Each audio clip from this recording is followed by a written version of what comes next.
castelo forte é o nosso Deus. Bom dia, irmãos. Nós vamos então dar continuidade, ao assunto que introduzimos, na verdade, no domingo passado, que é o assunto a respeito da verdadeira adoração. E nós estamos analisando o texto de Malaquias. Apenas para contextualizar mais uma vez aqueles irmãos que não estiveram aqui no domingo passado, ou talvez os nossos visitantes, nós vamos estudar ao longo deste primeiro semestre a respeito do culto ao Senhor. E este é um capítulo da Confissão de Fé que está bem lá na frente, mas em conversa com o conselho de nossa igreja, nós entendemos ser mais produtivo e necessário para a igreja tratar desse assunto agora. Então, eu combinei com o conselho de nós puxarmos o capítulo que veríamos mais à frente para esse momento, E eu também tomei a decisão de iniciar essa série de exposições, não pelo texto da Confissão de Fé, mas pelo texto bíblico propriamente. Embora a Confissão de Fé, claro, se baseie nas Escrituras, mas eu entendi que uma exposição de um texto bíblico nesse primeiro momento seria muito produtivo para a igreja. E depois, então, depois de expormos o texto bíblico de Malaquias, nós vamos, então, tratar do capítulo da Confissão de Fé que trata do culto e do dia do Senhor. Eu creio que, assim, nós teremos uma clareza maior a respeito deste assunto tão importante para as nossas vidas, tanto do ponto de vista do nosso conhecimento de Deus, quanto também do ponto de vista da nossa relação com Deus e com os nossos irmãos. Então, eu quero convidar os irmãos para abrirem a Bíblia no profeta Malaquias. Nós ainda estamos no primeiro capítulo. No estudo passado, nós fizemos uma introdução ao texto.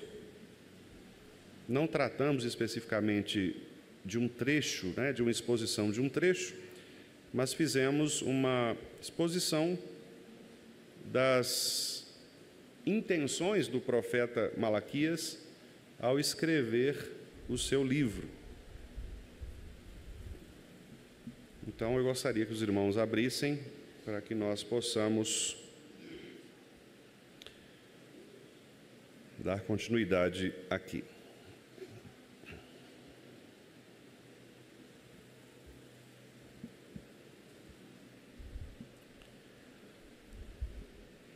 Eu vou pedir aos irmãos que fiquem com o texto aberto, no primeiro capítulo, porque nós vamos sempre mencionar algum trecho, alguma ocorrência. Então, deixe sempre aberta a sua Bíblia para que você possa acompanhar quando necessário. Vamos orar mais uma vez, irmãos? Querido Deus, nós te agradecemos pelo privilégio grandioso que o Senhor nos concede nesta manhã, de podermos vir à tua casa e abrirmos a tua palavra. O nosso desejo, Pai, sincero, é que o Senhor possa nos ensinar por meio dela e que este ensino seja um ensino impactante em nossos corações. Que o Senhor não permita que saiamos sem termos avaliado a nossa relação contigo a partir da tua palavra que vamos agora examinar. Que o Senhor possa nos incomodar para uma reflexão sincera a respeito do nosso compromisso, do nosso relacionamento contigo, de modo, Senhor, que todos nós, em alguma medida, possamos examinar a nós mesmos, provar se estamos verdadeiramente na fé, e dessa maneira corrigirmos o nosso mau comportamento, bem como também ampliarmos aquilo que temos feito de correto, conforme tua palavra, para que o nosso crescimento na fé seja saudável. Que o Senhor, então, nos ajude, me ajude na exposição, na comunicação, na clareza, nos exemplos, que eu possa usar palavras adequadas. Peço que o Senhor me dê sabedoria E peço também que o Senhor dê aos meus irmãos e aqueles que estão nos acompanhando pelo YouTube também a disposição do coração de poderem ouvir a Tua voz nesta manhã, como de fato ela é, palavra do Senhor. E que todos nós sejamos juntamente, ó Deus, como irmãos em Cristo, sejamos edificados nesta graça maravilhosa da Tua palavra. É o que nós te pedimos em nome de Jesus. Amém. Meus irmãos, então, apenas para lembrar-lhes a respeito do contexto importante do profeta Malaquias, nós devemos levar em consideração que aqui nós estamos diante de um cenário bem difícil para esse povo, porque eram pessoas que tinham acabado de retornar de um exílio, do exílio babilônico, e estas pessoas tinham experimentado uma série de problemas relacionados especialmente às promessas de Deus conforme Ele havia feito. O povo tinha ouvido do profeta, dos profetas maiores, que sua nação seria restaurada e que eles passariam por um momento de prosperidade, um momento de crescimento, um momento de paz. Contudo, eles acabavam de ser escravizados por uma das nações mais ímpias da época, a Babilônia. Além disso, além de serem escravizados, eles tinham sido espalhados, e então faltava a eles uma compreensão clara do que Deus estava fazendo no meio do povo. Aqueles que estavam na Babilônia não sabiam muito bem o que fazer. Alguns deles voltaram para Jerusalém em busca da sua terra natal, novamente.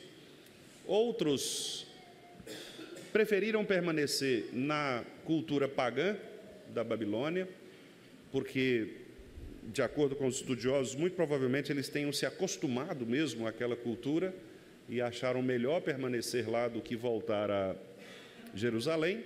Outros permaneceram em outros lugares, especialmente no norte da África, ali a região do Egito, também uma região que havia sido colonizada por povos ímpios, de maneira que, no cenário geral, o povo de Deus, uma vez afastado de Jerusalém, agora estava experimentando um novo tipo de cultura. E este novo tipo de cultura havia seduzido estas pessoas a ponto de elas não mais desejarem voltar para Jerusalém. Então, é mais ou menos aquele cenário de uma pessoa que é criada na igreja, e os irmãos já viram isso acontecer inúmeras vezes. Ela é criada na igreja, ela conhece a palavra de Deus, ela participa ou participava das questões relacionadas à igreja, e de repente ela é seduzida pelo mundo, é seduzida pela cultura ímpia, e ela se apaixona por essa cultura ímpia, de modo que ela abandona a igreja, e quando a igreja vai buscá-la, então ela começa a pesar as duas culturas, e ela acaba optando por ficar naquela cultura da impiedade. Às vezes pode até ser uma pessoa socialmente agradável, uma pessoa que não se envolve com tantas questões problemáticas, né? Mas ela também não assume um compromisso real com o Evangelho. Então ela se torna aquilo que nós costumamos chamar de desviado, uma pessoa desviada. Fulano se desviou do Evangelho. Nós poderíamos dizer então que esse povo aqui de Malaquias estava desviado.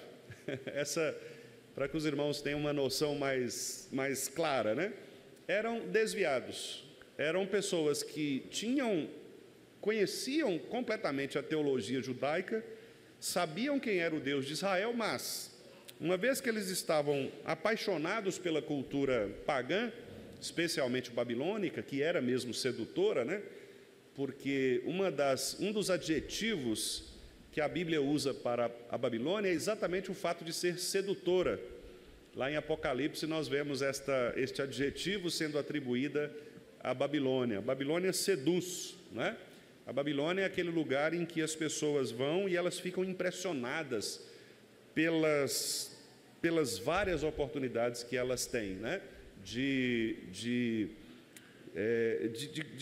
a sua carnalidade se tornar manifesta, né? Então você tem oportunidade para tudo.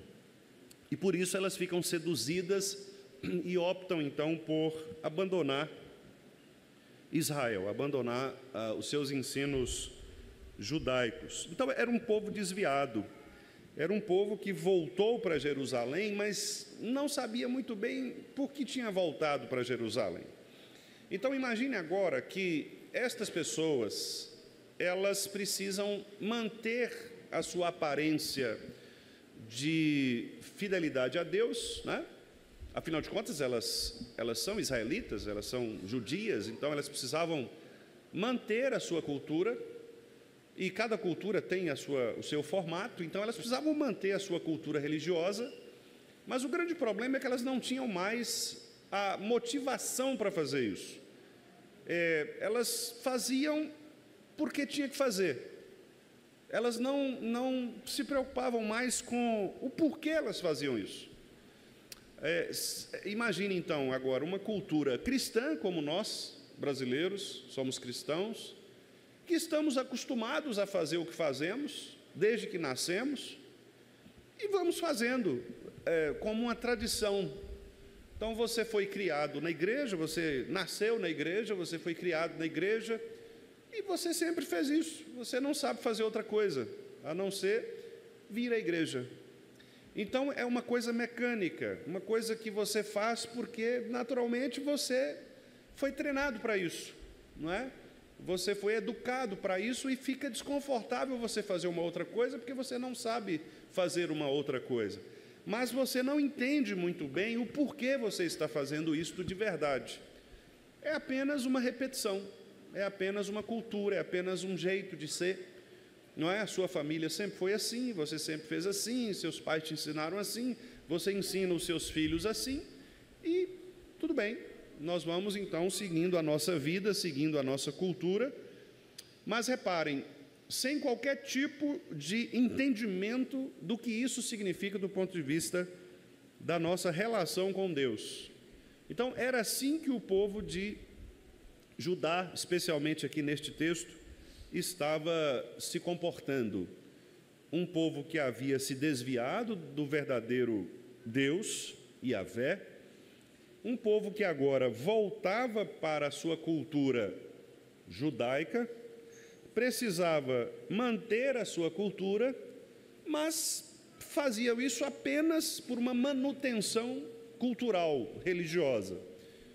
Agiam mecanicamente, sem qualquer tipo de entendimento do porquê tinha que ser assim ou tinha que ser de outro jeito.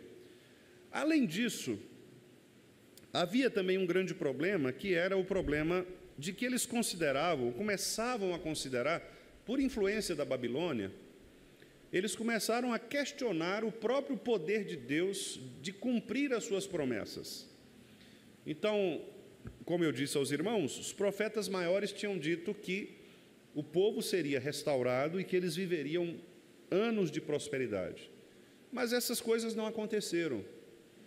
Porque Isaías disse que levantaria alguém que viria para ser o rei, aquele que seria Pai da eternidade, Príncipe da paz, o maravilhoso conselheiro, este que reuniria o seu povo em torno de um reino forte, o seu governo será um governo forte, ele se assentará no trono. Então essas pessoas estavam esperando isso há muito tempo. E uma coisa é você esperar 2 dias, uma semana, um mês, outra coisa é você esperar anos. E o seu pai falou para você que aquilo aconteceria. Você fica velho, quase morrendo, ensinou para o seu filho que aquilo aconteceria. Você morre, seu filho ensina para o seu neto, filho do seu filho, a mesma verdade, mas também fica velho, nada acontece e morre.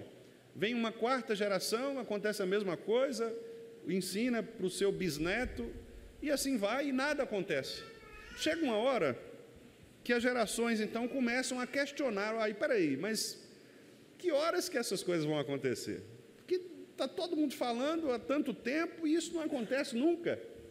Então, tem alguma coisa errada. Esse Deus que nós estamos adorando não passa de uma fake news, né? Não passa de uma balela, de uma mentira. E os irmãos conseguem perceber como que o nosso contexto contemporâneo é muito parecido com este de Malaquias? É exatamente isso que também acontece conosco. As pessoas questionam, geralmente os novos ateístas, né? Eles questionam um dos aspectos, é exatamente este.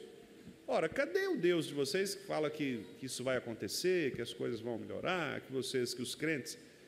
E eles se alegram, inclusive, quando as promessas, que na interpretação deles deveriam ter sido cumpridas, não são cumpridas na perspectiva deles, eles se alegram. Olha, os cristãos estão acabando, a igreja cristã está acabando, não é? Os especialistas do final do século XIX diziam, né, que a religião ia acabar, não é? Muita gente falou isso, Freud falou isso, Feuerbach falou isso, Marx falou isso, né, que a religião ia acabar, que não havia mais possibilidade. Nietzsche falou isso, que Deus estava morto e que agora não haveria mais religião, né? No entanto, você percebe que a religião continua aí, continua inclusive de uma maneira até mais massiva, né, no meio do povo, porque o povo é essencialmente religioso, porque nós somos religiosos, nós somos seres espirituais, criados à imagem e semelhança de Deus, então não há como não sermos religiosos. Mas a propagação da Babilônia moderna, da Babilônia contemporânea, que é a impiedade, é que exatamente esse Deus que os cristãos creem é um Deus mentiroso, é um Deus falso, é um Deus, é uma enganação, não é? Como Freud dizia, isso é apenas uma projeção da mente humana para justificar os nossos fracassos, né? A religião é uma projeção da mente, é uma ilusão. Então nós precisamos criar deuses para que a gente possa se sentir confortável, porque como nós temos medo das coisas, então nós temos que criar um ser poderoso para nos alimentar, né, de esperança.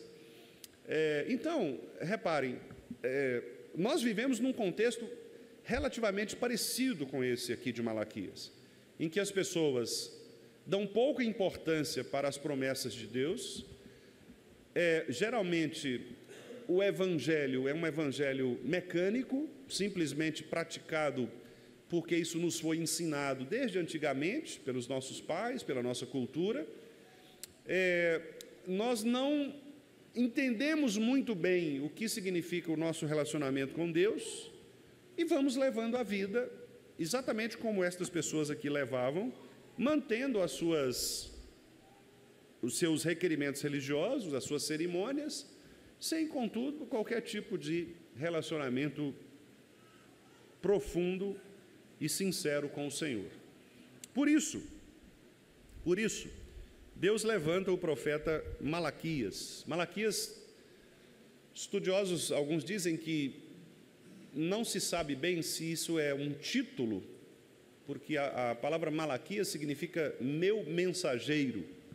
Alguns estudiosos dizem que não sabem bem se Malaquias é o nome de uma pessoa ou se é o título, não é? Se essa pessoa foi chamada de meu mensageiro, como, por exemplo, acontece nas cartas ao Apocalipse, em que o pastor é chamado anjo, ao anjo do Senhor escrevo, né? Ou escreve.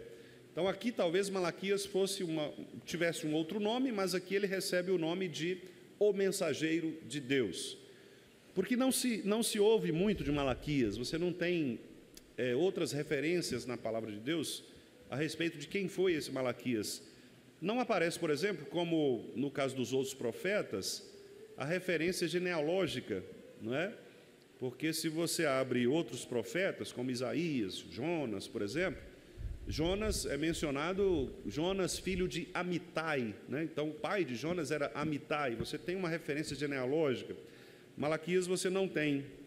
Então não dá para a gente dizer se de fato Malaquias era uma pessoa que se chamava Malaquias ou uma pessoa que tinha um título ou que recebeu o título, um novo nome, né, dado por Deus, de ser o mensageiro. Independente disso, nós sabemos que era uma pessoa. Então, isso é o que nos interessa saber nesse momento. Era uma pessoa, a maioria dos reformados entendem que, de fato, o nome dessa pessoa era Malaquias, e esse servo de Deus, cujo nome é meu mensageiro, ele começa então trazendo uma palavra também diferente dos demais profetas, porque geralmente os demais profetas, eles se apresentam antes, e ao se apresentarem, eles dizem, olha, aqui eu trago uma palavra do Senhor, assim diz o Senhor. Malaquias, ele não faz isso, ele não se apresenta, ele começa o seu texto de maneira muito abrupta, e ele diz assim, olha, sentença, versículo 1, né? Sentença pronunciada pelo Senhor contra Israel por intermédio de Malaquias. Então, repare que o texto, ele começa com uma acusação, e essa acusação já julgada, porque a gente sabe que a sentença pronunciada é quando o julgamento já foi estabelecido, né? Quando o julgamento já foi completamente definido. Então, aqui nós não estamos em fase de acusação, não está naquela fase de acareação. Isso acontece muito nos profetas. Deus chama o povo para um tribunal, não é? Isso é muito comum. Os profetas, Deus chama o povo para um tribunal, o povo comparece diante do tribunal, Deus então faz uma acusação contra o povo responde a essa acusação e Deus finalmente julga. Mas não é o que acontece aqui. Aqui nós já temos a sentença pronta, a sentença pronunciada. Então, o que acontece é que, nesse caso, Malaquias ele está logo depois do profeta Ageu e do profeta Zacarias, muito paralelos, e no final da época de Esdras e Neemias. Então, é exatamente aquele período em quando o povo é trazido de volta para Jerusalém, e tem todo aquele processo de reforma que Neemias promove. Os irmãos se lembram da história, os muros estavam desconstruídos, Neemias vai até a presença do rei, pede autorização para o rei para reconstruir, o rei concede, ele consegue o material, aquela luta contra aquelas pessoas que eram contrárias, né? Sambalá, Tobias, eles ficavam ali falando, se opondo ao ministério de Neemias. Diz o texto que Neemias construía com a mão e com a outra ele segurava a espada, por causa dos inimigos que podiam chegar. Então, é nesse contexto que Malaquias surge. Então, repare que não é um contexto pacífico, né? Não é um momento de paz do povo, pelo contrário, é um momento bem complicado, bem turbulento, bem perturbado, né? E Malaquias surge nesse contexto, e nesse contexto ele então traz esta palavra difícil aqui da sua profecia, que começa exatamente com a palavra sentença, que literalmente é oráculo. Oráculo na Escritura é sempre uma palavra que vem da boca de Deus, diretamente. Então, o oráculo é Deus falando diretamente. E quando Deus fala diretamente, é sempre uma palavra autoritativa, ou seja, não é uma discussão, Deus não está chamando o profeta e o povo para um diálogo, não, é uma palavra de autoridade, como ele está dizendo, olha, agora eu vou falar e você fica calado, porque eu tenho esta autoridade para falar. E esta palavra, oráculo, ela também significa peso ou massa, que é a ideia de algo pesado mesmo, sobre a cabeça de alguém. É a ideia de pena. Imagine alguém sendo trazido para um tribunal, todo o processo realizado ali, e então depois nós temos a declaração da pena. Aquela pena de culpado e a dose da pena que é aplicada ao culpado, aquilo é o peso sobre essa pessoa que está sendo, ali no caso, já foi julgada, condenada e recebe o peso da sentença. Essa é a ideia do texto de Malaquias. Deus está trazendo uma sentença pesada sobre a cabeça do povo de Israel. E Malaquias é o responsável por fazer isso.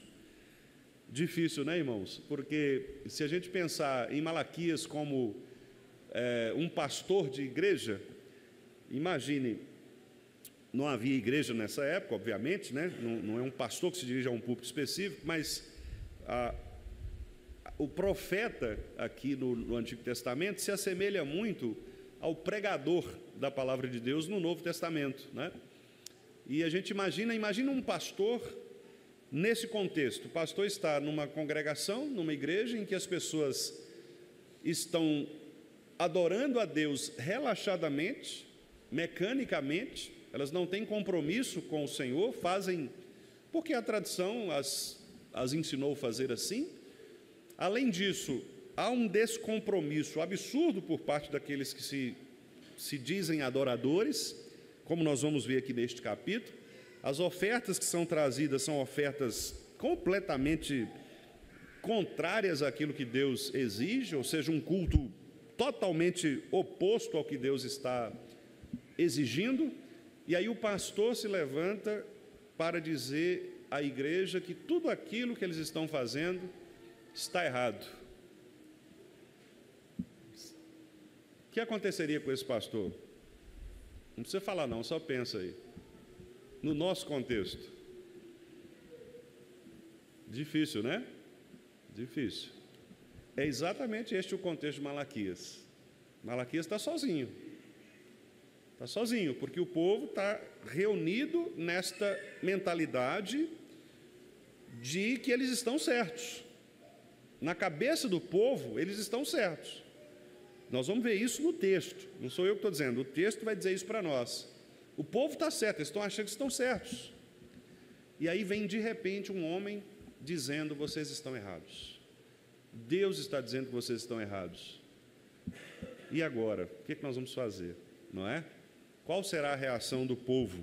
É exatamente esta discussão que é trazida aqui pelo profeta Malaquias. E, meus irmãos, muito interessantemente, nós somos lembrados de uma coisa importante no texto do profeta Malaquias. Nós estamos diante de um contexto em que, como eu disse aos irmãos, é muito comum nós justificarmos as nossas ações pelas dificuldades que nos acontecem diariamente. Hoje, talvez muito mais do que antigamente, né, na época do próprio Malaquias, porque hoje nós temos uma vida muito mais acelerada. Não vou dizer com mais compromissos, porque naturalmente eles tinham também seus compromissos na medida das suas relações, porque também era muito difícil, né? Por exemplo, se alguém fosse fazer um negócio naquela época, não era como hoje, que você pega o celular e faz um negócio por um aplicativo, né? Você compra, vende por aplicativos, você combina com uma pessoa um serviço pelo WhatsApp, né? Então, obviamente, não era como hoje, eles tinham que também investir tempo, às vezes esperavam dias, meses, anos, para que aquele projeto pudesse acontecer, porque a comunicação era muito mais difícil do que é hoje, né? Então, eles também tinham seus desafios, assim como nós temos os nossos. Contudo, na nossa vida acelerada, né, em que a gente é banhado por esta cultura de informação, mais do que de conteúdo, né? A gente é muito superficial, porque a gente aprendeu a rolar, né, o dedo no celular e a gente vê 1 milhão de notícias durante o dia, sem, contudo, nos aprofundar em qualquer uma delas. Então, nós vivemos um período muito, muito superficial. E essa superficialidade, que foi uma característica do povo de Malaquias aqui, é o que também nos prejudica nos nossos dias. Nós somos um povo superficial, por mais que nós não queiramos admitir isso, mas nós somos um povo superficial nas relações, nos conceitos. Nós repetimos, né, como papagaios, alguns conceitos prontos. Nós ouvimos muitas coisas e repetimos estas coisas como se elas fossem verdade. Não investigamos aquilo que ouvimos. Não queremos aprofundar para saber se de fato as coisas são assim, como, por exemplo, os crentes de Bereia que ouviram Paulo pregar e que iam até a Bíblia para perguntar se de fato era assim.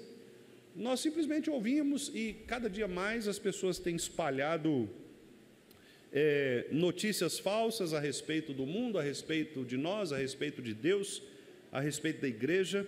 E nós temos simplesmente admitido estas coisas como se elas fossem verdadeiras. Nós cantamos estas coisas, cantamos mentiras, porque achamos bonita a música e cantamos sem, contudo, investigar se aquela música de fato é uma música que agrada a Deus. Nós inserimos na igreja coisas que achamos legais, sem, contudo, perguntar se estas coisas são de acordo com a palavra de Deus. Nós fazemos na nossa vida prática coisas que achamos interessante, achamos funcionais, achamos práticas, sem, contudo, perguntarmos se Deus quer que nós façamos isso, se é da vontade de Deus que isso seja feito dessa maneira. Tudo isso porque somos um povo superficial. Nós estamos acostumados a ouvir as coisas, a admitir coisas como sendo verdadeiras, quando, na verdade, elas são falsas e estão nos levando cada vez mais para o afastamento de Deus. Então, insisto em dizer que o contexto de Malaquias é o mesmo contexto que nós estamos experimentando hoje, e por isso o texto ele é tão atual, muito embora tendo sido escrito há tanto tempo, 400 anos em média antes de Cristo vir, e nós percebemos a atualidade. Talvez por isso mesmo Deus tenha colocado esse texto como sendo o último, para nos mostrar que, embora ele seja parte do Antigo Testamento, ele está tão ligado a nós, porque nós estamos há poucos anos, 2000 anos, do ponto de vista da história da humanidade, não é tanta coisa assim. Então, nós estamos há 2.500 anos, mais ou menos, desse período de profecia. Então, não é tão longe assim. Essas coisas aconteceram recentemente na história da humanidade, e nós estamos, quem sabe, experimentando um pouco disto agora, e olhando para o texto de Malaquias e perguntando a Deus: Senhor, me ajude também a ver de que maneira estas pessoas falharam no passado, como o Senhor corrigiu estas pessoas e como nós também podemos ser corrigidos a partir da palavra do Senhor. Então, irmãos, veja, o primeiro grande problema que nós temos aqui no texto, que é apresentado por Malaquias, é exatamente aquilo que é a base do nosso coração. Repare que Malaquias começa com um assunto difícil de ser encarado. Ele começa com o problema do amor. E o amor é um assunto muito difícil, vocês sabem disso. Definir o que é amor é coisa muito difícil, especialmente naquelas culturas em que falta a verdadeira compreensão de Deus. Porque a Bíblia claramente afirma: Deus é amor. Então, numa cultura cristã sólida, não deveria haver dúvidas do que é o amor. Mas numa cultura cristã superficial, como a nossa, as pessoas não sabem o que é amar. E é por isso que o amor, ele é contado, cantado, poetizado, ilustrado, dramatizado, novelizado, de várias formas, porque as pessoas não sabem o que é o amor. O amor é algo extremamente fluido, passageiro, e cada área da vida humana, cada esfera da realidade humana tenta definir o amor de uma forma diferente. Os poetas falam sobre isso, as músicas nos falam sobre isso, músicas de amor, músicas da nossa cultura, músicas que nos trazem entendimentos errados do que é o amor, não é? Os nossos cantores que se popularizaram por meio de músicas que falam sobre o amor. Roberto Carlos, por exemplo, Amado Batista, não é? Marília Mendonça, não é? Cantam sobre amor. Sertanejo universitário, os vários que tem por aí, cantam sobre o amor. Os sertanejos clássicos cantam sobre o amor da roça, o amor da cidade, não é? Os poetas falam sobre amor, Vinícius de Moraes, Tom Jobim, tantos outros, E o que nós falamos sobre o amor? O que é amar? Deus, então, vai ao centro do nosso coração, porque os irmãos vão se lembrar que a lei de Deus, nós só nos lembramos do Novo Testamento. Porque no Novo Testamento, quando aquele rapaz perguntou para Jesus quais eram os mandamentos, Jesus disse assim: são 2. Amar a Deus sobre todas as coisas e ao próximo como a ti mesmo. Não foi isso? Mas nós nos esquecemos de que não foi Jesus quem falou ou ordenou estes mandamentos. Estes mandamentos já estavam na lei. São mandamentos que estão lá na lei. Onde nós podemos ver estes mandamentos? Por exemplo, resumidos nos 10 mandamentos. Porque o que são os 4 primeiros mandamentos? Amar a Deus sobre todas as coisas. Por quê? Não terás outros deuses diante de mim, não farás para ti imagem de escultura, não digam o meu nome em vão, e lembram-se do dia do Senhor para me adorar. O que significa isso? Amar a Deus sobre todas as coisas, todo o nosso coração, toda a nossa alma, toda a nossa força, todo o nosso entendimento. Do 5º em diante, amar o próximo como a nós mesmos, honrar os superiores, não furtar, não matar, não adulterar, não dizer falso testemunho, não cobiçar, o amor ao próximo. Então Cristo simplesmente pega aquilo que eles já sabiam e agora resume de uma maneira mais acessível para dizer para eles: olha, na verdade, as dúvidas que vocês têm agora já foram respondidas pelos profetas, pelos pais. Está tudo lá. Tudo de mim já está lá. Não há nenhuma novidade. Vocês estão tentando criar novidades, mas não há novidades. A lei está lá, a palavra está lá, a ordem está lá. Quando em Deuteronômio, por exemplo, os pais são orientados a ensinar os seus filhos, como é que o texto começa? Com o famoso Shema, que é ouve. Ouve, Israel, o nosso Deus é o único Deus, é o único Senhor. E o que você tem que fazer? Se Ele é o seu único Senhor, você tem que adorá-lo e você tem que ensiná-lo na sua família. Ao deitar, ao levantar, andando pelo caminho, inculcando na cabeça dos seus filhos, para que eles possam entender que a vida deles deve ter como centro o Senhor. Então, Deus deveria ser o centro do coração das pessoas a quem Ele escolheu. Deus deve ser o centro dos nossos corações.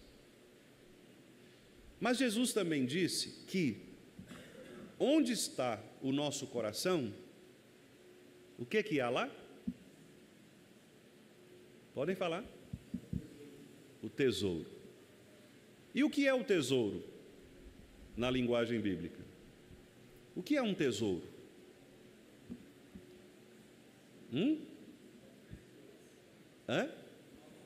Precioso, valioso. Nós podemos dizer que é aquilo que nós mais amamos.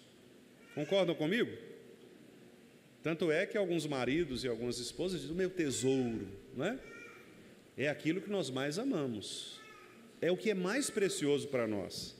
E Jesus disse que aquilo que nós mais amamos é o que governa o nosso coração. Não foi isso que Jesus disse? O que nós mais amamos governa o nosso coração. Muito bem. Numa igreja superficial como esta de Malaquias, e aí eu estou citando igreja, irmãos, né? Só com a notinha de rodapé.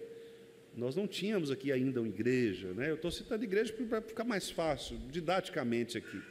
Nessa igreja de Malaquias, as pessoas eram superficiais. E onde existe superficialidade, não existe amor único, dedicado, exclusivo àquilo que de fato deve ser amado. Existe um autor francês, um semioticista, chamado Roland Barthes. Ele escreveu um livro, o título é Fragmentos de um Discurso Amoroso. Nesse livro ele fala o seguinte, que quando nós não sabemos o que de fato é o amor, nós inventamos algumas palavras para que fique mais bonito, mais chique as nossas expressões de amor e as pessoas fiquem encantadas com as nossas palavras, que na verdade não dizem muita coisa, mas são palavras, né? E ele dá o exemplo de uma delas. Ele fala assim, a palavra adorável. Quando alguém chega para outro e diz assim, você é adorável. O Barthes diz, olha, é até bonita essa palavra, mas cá para nós, né? Por mais que você diga que alguém ou alguma coisa é adorável, você nunca vai colocá-la sobre um altar para, de fato, prestar a ela um culto de adoração, né? Então, são apenas palavras. E os irmãos se lembram que lá em Isaías, profeta Isaías, aliás, vamos ler, para que não fique apenas na minha citação, mas os irmãos possam verificar, né, no próprio texto bíblico. O profeta Isaías fala exatamente isto a respeito do povo de Israel. E aqui ele está falando antes da deportação do povo para a Babilônia. Malaquias está depois. O povo já foi escravizado, foi liberado, voltou para Jerusalém. Veja que há um tempo interessante aqui. Isaías está mais ou menos 700 anos antes de Cristo. Malaquias está 400, então há uma diferença aí de uns 300 anos entre um e outro. Falar de 300 anos é um negócio interessante para nós, né? Porque se a gente vive 100 anos, já é uma vida muito extensa, né? Imagine 300. Isso inclui algumas gerações, pelo menos. Veja o que Isaías diz aí, meus irmãos. Muito bem. Deixe-me ver aqui onde nós podemos ler. Todo o capítulo 1 trata disto, mas veja bem. Olha só os versículos 2 e 3. 2 e 3. Ouvi, ó céus, e dá ouvidos, ó terra, porque o Senhor é quem fala. Aqui está um exemplo daquilo que eu disse aos irmãos agora há pouco, de que alguns profetas, eles chamam por testemunha, aqui no caso, Isaías está chamando a própria natureza, a própria criação por testemunha, para testemunhar o juízo de Deus contra o povo. Deus está chamando o povo para o interrogatório. Então ele está dizendo assim, terra, céu, cheguem aqui, montes, façam-se presentes. Eu tenho uma acusação contra o povo. Então, esta é uma linguagem muito típica dos profetas, especialmente os maiores, né? Os irmãos vão ver isso acontecer em vários lugares. Ó montes, né? Desçam, os animais venham. Quer dizer, Deus chama a criação para testemunhar diante da criação os feitos maus, né, dos homens e o juízo que ele vai, então, implicar, né, sobre estas pessoas. Então ele fala assim, olha, criei filhos e os engrandeci, mas eles estão revoltados contra mim. Percebam a linguagem paterna. Criei filhos e eles se revoltaram. Alguns pais falam isso, não é? Pastor, eu criei meu filho na igreja, pastor. Vinha na igreja, cantava, e hoje ele está revoltado, não vem para a igreja mais. É isso aqui. Mas aqui é Deus falando do povo. Bom, se Deus fala do povo, você falar do seu filho, isso acontece com Deus. Então, faz parte da história. É assim. Isso pode acontecer. Deus nos livre de acontecer. Mas acontece. Alguns filhos se revoltam contra os seus pais, mesmo tendo os pais criado estes filhos, como diz o texto aqui, os engrandeci. A ideia é, eu dei a eles todos os recursos necessários para que eles fossem boas pessoas. No entanto, se revoltaram contra mim. O boi conhece o seu possuidor, e o jumento, o dono da sua manjedoura. Ou seja, os animais que são irracionais, eles são capazes de identificar aqueles que dão alimentos para eles, aqueles que cuidam deles. Um gato, um cachorro na sua casa, não é? Ele sabe, ele conhece você. O cachorrinho da sua casa lá, seu pet, seu gatinho, quando você chega, ele faz festa, pula em você, tal, balança o rabo, né? Esse negócio de balançar o rabo tem uma história engraçada. É porque diz que o cara cortou o rabo do cachorro, bem cortadinho, né? Aí a pessoa ficou com fome, mas o que é isso? Para que você fez isso? Essa raça, né? Ele falou, não, é porque quando minha sogra vier aqui, eu não quero nenhuma manifestação de alegria da parte de ninguém. Então, aí cortou o rabo do cachorro para não ter nenhum tipo de manifestação, né? Mas, voltando aqui, né? Os cachorrinhos, eles conhecem o seu dono, os gatinhos conhecem. Isaías está falando, o boi conhece, o jumento, não é? Jumento, vocês sabem muito bem que jumento não é tão inteligente assim, né? Tanto é que a gente chama alguns, o seu jumento, né? Quer dizer, o jumento tem as suas dificuldades, eles conhecem, mas Israel, diz aí, não tem conhecimento, o meu povo não entende. Em outras palavras, Deus está chamando Israel de pior que o jumento. Pior que o jumento, não é? Se o jumento conhece, ele ainda está mas o povo não conhece. Quer dizer, vocês são piores do que jumento. E aí o texto continua, e eu quero chegar aqui na parte do versículo 11 agora, em que ele fala assim: de que me serve a multidão de vossos sacrifícios? Repare, o povo levava os sacrifícios, está vendo? O mesmo cenário de Malaquias. Vocês vão ver que em Malaquias eles também levavam os animais. O problema não era, meus irmãos, a presença ao culto, digamos assim. O problema não era a reunião no culto. Esse não era o problema. As pessoas vinham, elas se reuniam. Isso é que é curioso. Quer dizer, elas faziam aquilo que tinham que fazer mecanicamente. Então, por exemplo, aqui, olha, vocês percebem que eles levam, tanto que o profeta diz multidão. Quando a palavra de Deus usa a palavra multidão, tanto aqui quanto no Novo Testamento, em Apocalipse, por exemplo, né, a ideia é de muita coisa mesmo, é uma hipérbole, né, que é uma maneira de você agigantar, não é, uma determinada informação. Muito sacrifício. Eles levavam. E aí, tanto levavam que o Senhor fala assim: eu estou farto dos holocaustos de carne. É muita coisa. Vocês estão trazendo muita coisa, carneiro, gordura de animal cevado, muita coisa. Bode, carneiro, cordeiro, tudo.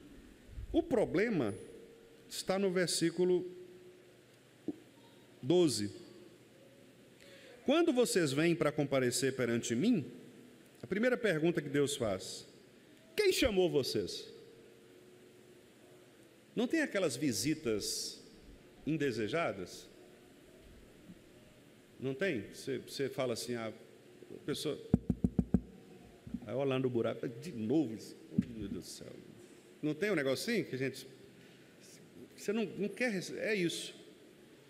O povo está indo e Deus está falando: eu não quero vocês aqui não. Eu não quero vocês aqui não. Porque vocês estão aqui por quê? Quem chamou vocês aqui? Quem chamou vocês aqui? Eu não chamei.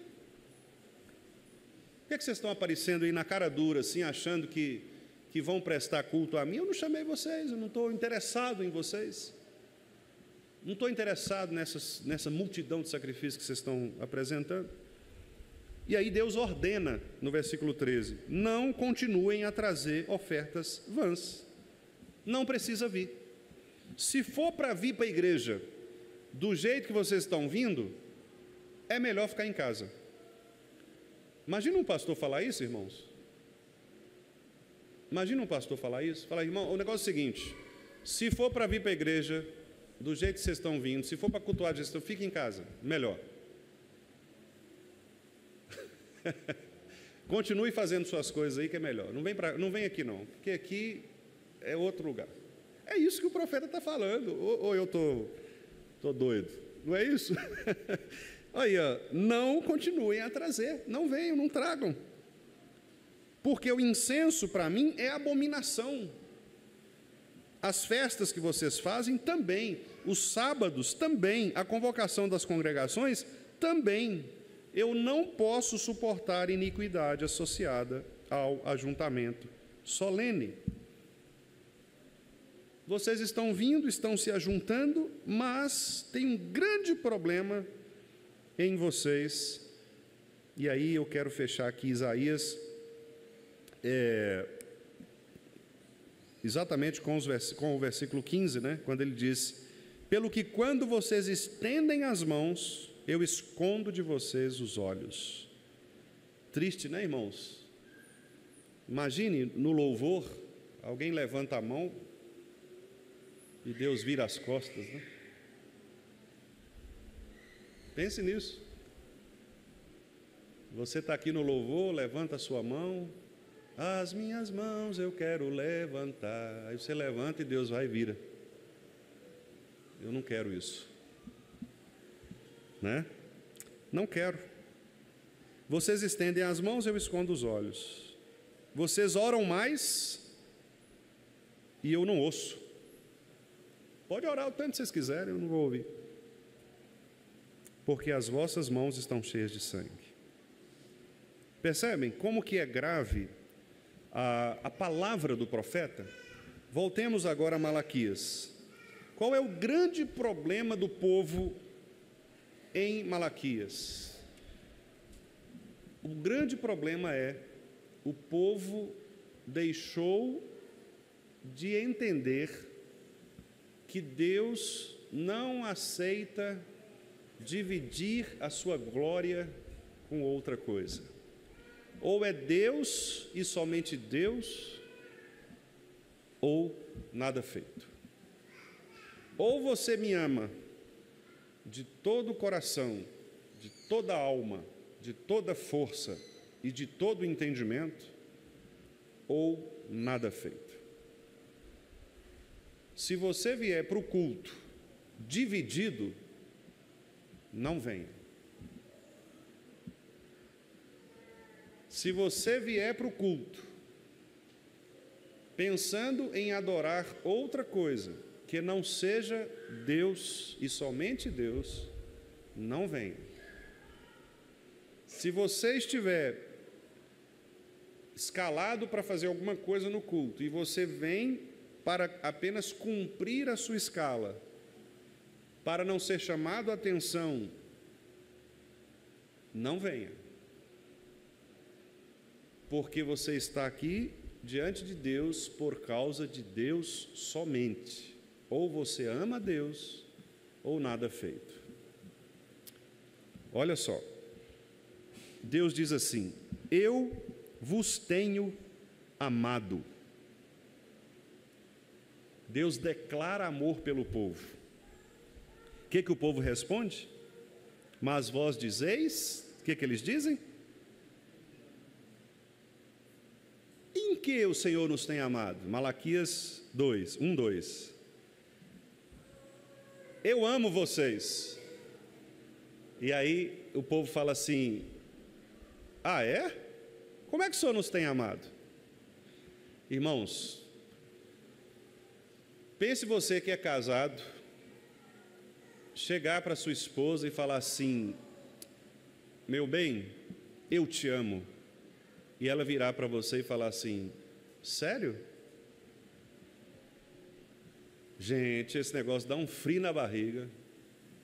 Não dá, não? Ela vira para você e fala assim: ah, é? Como que você tem me amado? Pode chamar o pastor para o aconselhamento que o negócio está feio. Quando o amor ele é duvidado de uma parte ou de outra, é porque o negócio está feio. Se você chega para sua esposa, ou o contrário, né? Para o esposo, e você fala assim: você me ama? E ele: eu te amo. Você: sério que você me ama? Foi essa a resposta que o povo deu para Deus. Deus falou com eles assim: eu amo vocês. E eles falaram: sério? Olha o descaso desse povo para com o amor de Deus. E veja, nós estamos falando de uma história, de um povo que historicamente, viu as ações de Deus ao longo dos anos. Nós estamos aqui no finalzinho do Antigo Testamento, já tinha tudo acontecido. Já tinha tido o dilúvio, Deus já tinha salvado a família de Noé.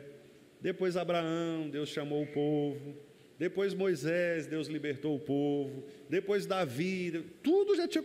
Esse povo aqui, olha, eles já tinham passado pela história toda. E aí eles perguntam assim, é sério que o Senhor nos amou? Quando? Onde? Nós não estamos lembrando disso, não.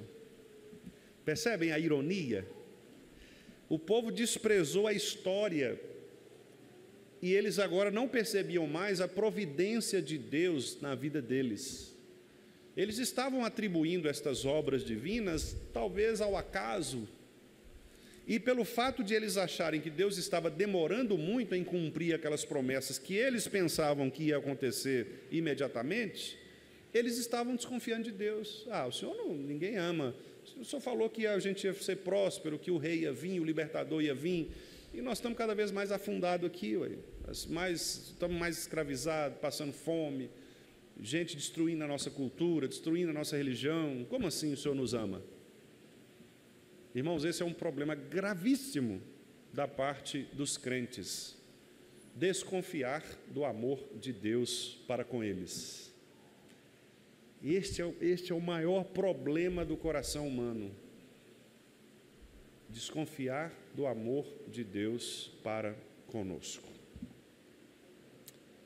Sua vida está bem, está uma beleza, aí de repente, sua vida vira de ponta cabeça.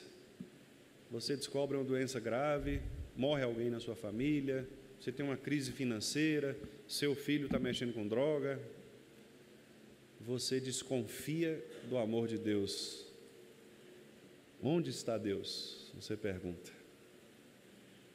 Era o que esse povo estava passando aqui. Deus, cadê? Você me ama mesmo? O problema deles era esse. O coração deles agora estava em outro lugar. Eles não amavam mais a Deus do modo como Deus desejava ser amado.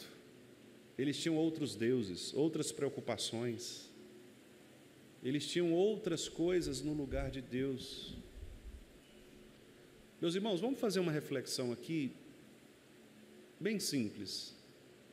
Vamos pensar em duas áreas da nossa vida: tempo e dinheiro. Tempo. Você vai levar o seu carro para consertar. E aí, você chega na oficina, o mecânico olha e tal, dá mais ou menos um diagnóstico, você autoriza ele consertar. E ele diz para você assim, olha, você pode esperar, não vai demorar não. Tá bom. Você senta, e ele abre, quando ele abre, ele descobre um outro defeito, e fala assim, olha, nós vamos mexer ali, mas tranquilo. Aí você fica ali 30 minutos, 40 minutos, você começa a olhar no relógio, mexe no celular, a bateria vai descarregando, 1 hora, 2 horas, o tempo está passando. Aí chega uma hora que você começa a ficar apavorado, né? Não fica? Com seus compromissos, você já fica com raiva, sua tendência é levantar para xingar o cara mas você não falou que era... Não é? Essa é uma ilustração muito simples para que nós possamos pensar assim: quem é o Senhor do tempo? Quem criou o tempo? Pode falar. Deus. Mas quem administra o tempo? O nosso tempo. Nós. Do jeito que nós queremos ou do jeito que o Senhor do tempo quer?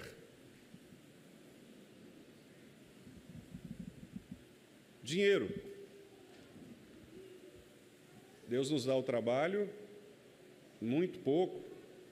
Deus nos dá o trabalho, nos dá o recurso, e nós gostamos de gastar com algumas coisas, não gostamos? Eu, por exemplo, gosto de gastar com livro. Até o Dedé já sabe, na hora que toca a campainha lá em casa, livro. Né?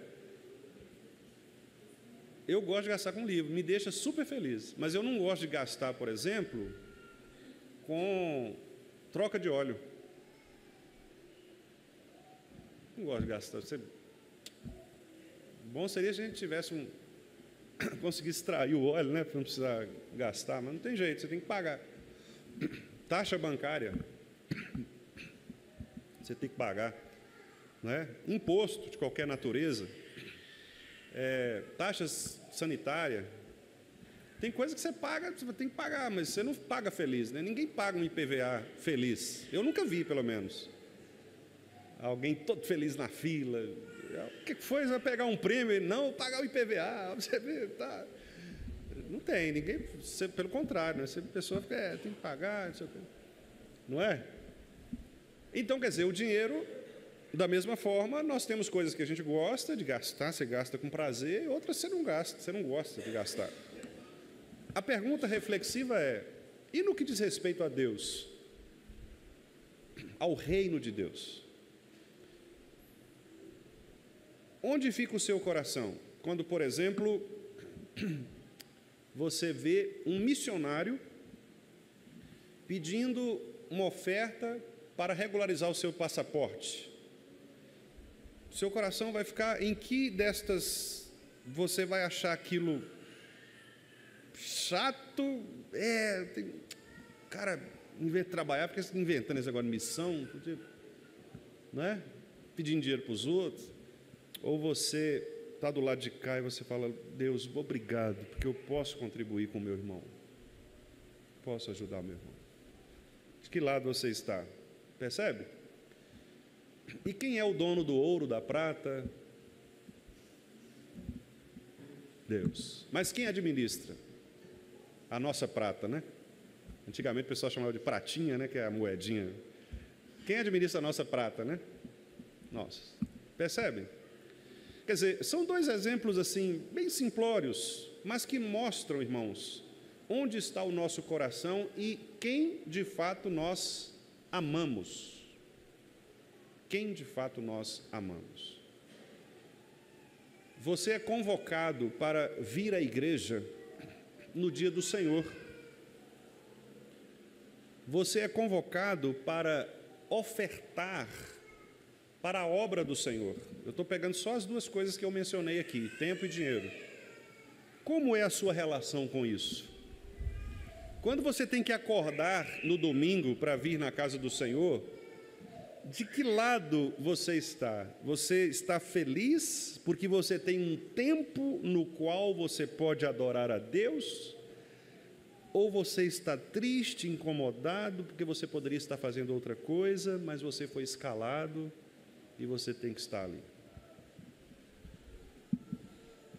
Na semana, você tem um tanto de coisa para fazer, mas aí a igreja chama você para orar durante 1 hora, ou menos, porque nossas reuniões às vezes nem chegam a 1 hora, né? 40 minutos, 50 minutos, 1 hora, vamos colocar 1 hora.